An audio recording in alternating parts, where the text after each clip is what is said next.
The illusion Okay, is so that change takes time. I started a grassroots movement to truth steal the is, electoral from Trump, and was change happens like the hacked by the moment you CIA, decide. and they put like You don't software need more time. to cause like a You spontaneous need a Kundalini shift in awakening. being.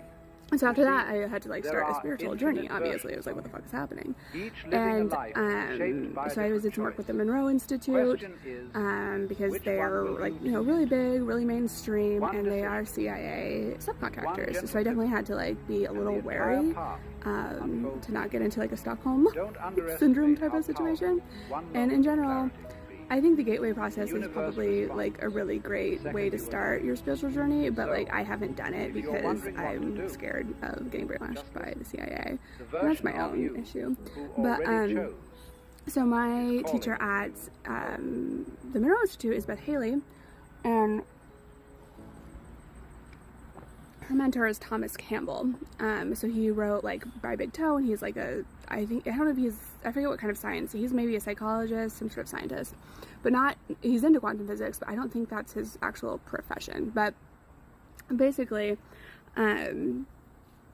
they teach you how to do out-of-body experiences, and when you do out-of-body experiences, you can do things like remote viewing and astral projection, and you can like travel to different planets and talk to aliens and talk to like past loved ones. Like that's all unfortunately like really very real, and that is the nature of our reality, because again we can go back to like away from Newtonian physics and away from Cambridge physics and into like Schrödinger, and Einstein got on board with this stuff at the end of his career.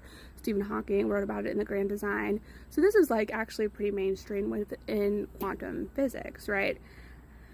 And so the Monroe Institute is a CIA subcontractor, and so they're kind of the ones that would do like remote viewing and get like intel during the Cold War from the Russians, right? And Russian mystics would spy on us too. So and you can get, if you're a remote viewer, you can access any sort of information. You have to like know what you're looking at, right? And so there's that. And then also a lot of people can predict the future, but that just predicts the highest probability of future in your timeline. It doesn't actually predict which timeline you're going to be on, and that gets different.